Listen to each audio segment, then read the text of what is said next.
안녕하세요. 경제와 투자 지식을 찰지게 빠드리는 경제방앗간 6번째 시간입니다. 참고로 영상 말미에 여러분을 위한 특별한 이벤트를 준비했으니까요. 부디 끝까지 봐주시길 부탁드리겠습니다. 현재 국내 주식시장 최대 이슈를 꼽아보자면 이 두 가지를 꼽을 수 있는데요. 우선 삼성전자 주가가 심상치 않습니다. 8월 초만 하더라도 8만원을 무난하게 회복하는가 싶었는데 8월 11일에 8만원 아래로 내려오더니 지금까지 계속 비실비실한 상황입니다. 어제는 심지어 1% 넘게 하락을 했고요. 오죽하면 지난주 금요일날 이 감옥에서 출소한 이재용 부회장이 다시 되돌아가야 한다, 감옥으로 되돌아가야 한다는 이런 오픈 주장까지 나오고 있는 상황입니다. 최근 한 달 동안 매매 동향을 분석해 보니까 단 5거래일만 빼고 개인 투자자들이 순매수한 것으로 나타나는데요. 아마 지금 이 영상을 보고 계신 분들 중에서도 꽤 많은 숫자가 이 삼성전자 주가 하락 때문에 이 밤잠을 못 이루시지 않을까 생각을 해 봅니다. 그래서 한번 분석을 해 보겠습니다. 사실 삼성전자 주가만 비실된다면 오늘 영상을 급하게 올리지도 않았을 거예요. 투자자들을 더욱 불안하게 만드는 것은 코스피마저 완연한 하락세로 돌아섰다는 점인데요. 8월 10일 기점으로 쭉쭉 빠지기 시작해서 어제는 심지어 3100선이 붕괴되고 말았습니다. 이게 왜 심각하냐면 삼성전자 말고 다른 국내 주식을 가지고 있는 투자자분들의 수익률이 안 좋아지기 시작했다는 의미이기 때문에 그렇습니다. 물론 삼성전자 하나가 코스피에서 차지하는 비중이 19.4% 정도 되기 때문에 삼성전자 주가가 부진하면 코스피 역시 부진할 확률이 높습니다. 하지만 삼성전자 주가가 올해 1월 최고점을 찍은 이후에 계속 지금까지 좀 현찮게 움직였거든요. 반면에 코스피는 8월 초까지 선방했다는 점을 감안하면 지금 당장은 이 둘을 분리해서 각각 분석해 보는 게 좋다고 할 수 있겠습니다. 자, 오늘 빠드릴 내용입니다. 간단합니다. 딱 두 가지인데요. 삼성전자 주가 분석 그리고 코스피 분석을 해볼 예정입니다. 순서는 코스피부터 먼저 분석을 해볼 예정이고요. 어제 특히 주가가 급락한 틈을 타서 삼성전자 혹은 다른 주식을 매수한 분들이 많으실 거라고 생각을 합니다. 저가 매수 혹은 물타기 매수 전략이 괜찮은지 제 의견을 단호하게 밝혀보겠습니다. 미리 말씀드릴 점은 삼성전자와 코스피를 분석하는 데 사용하는 방법이 기술적 분석이라는 점입니다. 주가 분석 방법은 크게 기본적 분석과 기술적 분석으로 나눌 수가 있는데요.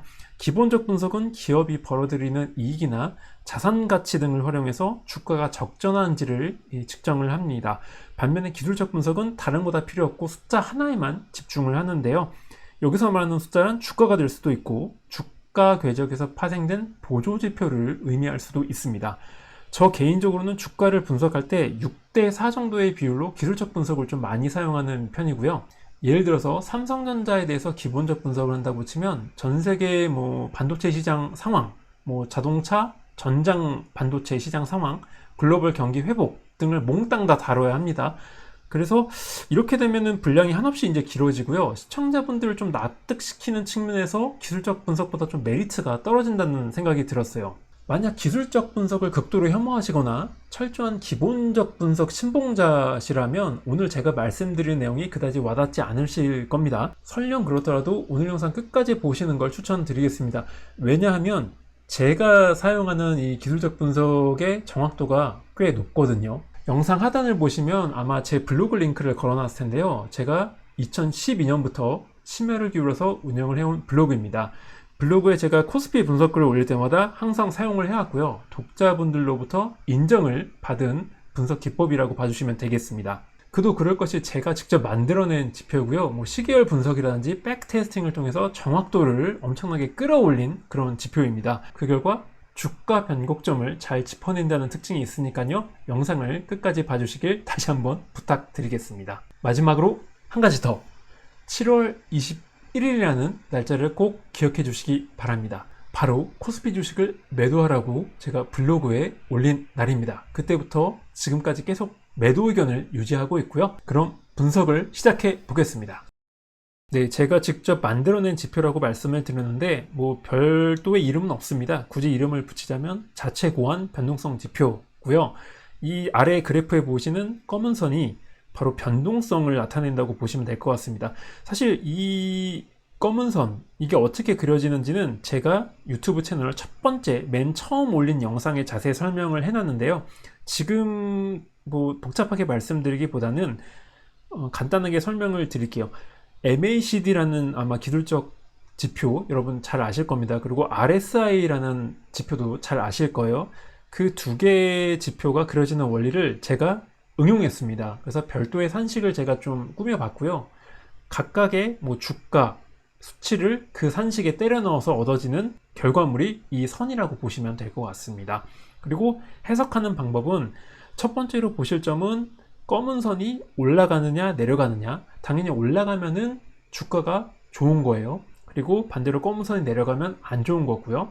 두 번째로 보실 점은 검은 선이 움직이는데 특정 지지선 혹은 저항선을 상대로 어떤 움직임을 보여주느냐, 이게 상당히 중요합니다. 이게 대체 무슨 얘기인지 이해가 안 되시는 분들이 많을 거예요. 그래서 아래 그래프를 예제 삼아서 한번 설명을 드려보겠습니다. 지금 보시면 오른쪽에 형광 녹색 화살표가 가리키고 있는 부분이 있죠. 저는 여기 검은 선 부분을 축으로 삼아서 가로로 긴 이 선을, 저항선을 하나 그려보려고 합니다. 이렇게요. 자, 그러면 저항선이라고 표시가 됐고, 오른쪽으로 쭉 가보시면 녹색 화살표 두 개가 그려져 있는 걸 보실 수 있죠. 이때 이 저항선을 상대로 검은 선이 어떤 반응을 보이는지가 상당히 중요합니다. 자, 첫 번째 화살표 부분 보세요. 검은 선이 내려가다가 살짝 반등을 했으나 저항선을 뚫지 못하고 도로 하락해버립니다. 유턴을 해버렸어요. 그리고 두 번째 화살표 부분도 보세요. 하락하던 검은 선이 살짝 올라가는 듯 했으나 저항선에 가로막혀서 역시 유턴을 해버린 모양새라는 걸 알 수 있습니다. 이건 상당히 안 좋은 거예요. 주가에 매우 부정적으로 작용을 합니다. 그렇다면 이게 도대체 어떤 거에 해당되는 검은 선이냐, 바로 공개를 해 보겠습니다. 예, 다름 아니라 어제 날짜까지의 코스피 지수를 반영해준 변동성 그래프였어요. 그리고 왼쪽 녹색 화살표에 주목을 해주시기 바랍니다. 바로 이 부분이요. 검은 선이 하락하다가 살짝 올라가는 듯 했으나 저항선의 공격을 받고 도로 내려가 버린 부분이죠. 7월 21일이었어요. 자, 제가 방금 전에 7월 21일이라는 날짜를 꼭 기억해 달라고 부탁을 드렸죠.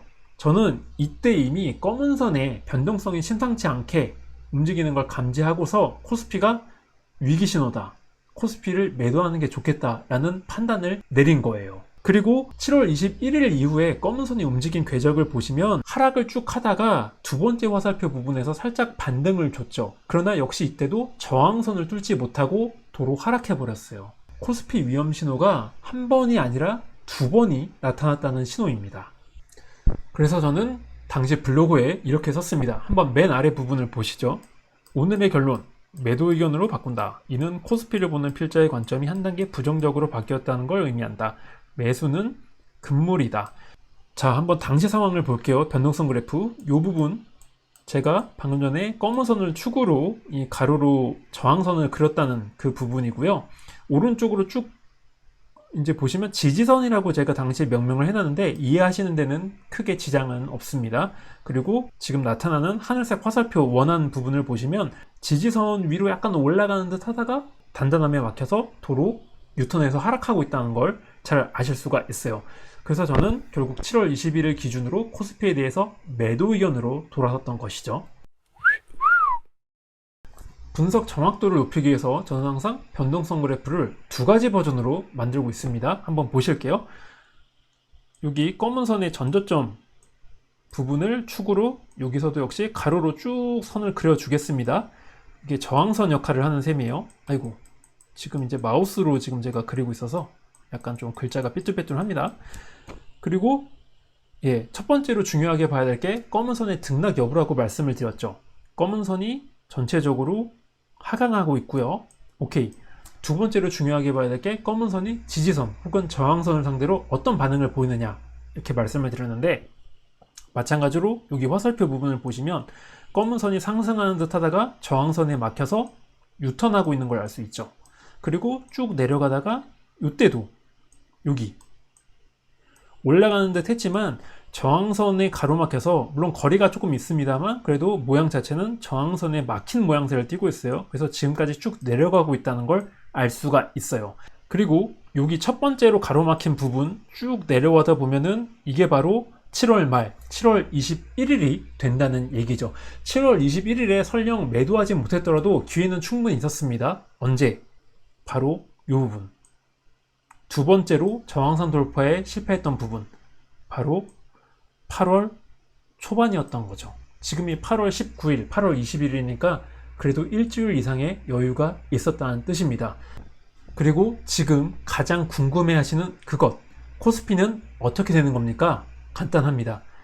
여기 아래에 코스피 지수를 보지 마시고요. 이거는 겉으로 드러나는 결과물이라고 생각을 하시면 돼요. 우리가 계속 봐야 될 거는 이 검은 선이에요. 예, 검은 선이 현재 어떻게 되고 있다? 하염없이 미끄러지고 있다. 여기 상당히 위험한 신호입니다. 코스피가 어제 목요일 급락을 했지만 저는 이 폭락이 금방 멈출 것 같지 않습니다. 코스피는 당분간 더 하락할 게 유력해 보입니다. 당연히 매수하시면 안 되는 거예요. 코스피를 이렇게 분석을 해봤는데 중간 요약을 해드릴게요. 그냥 암울하고요.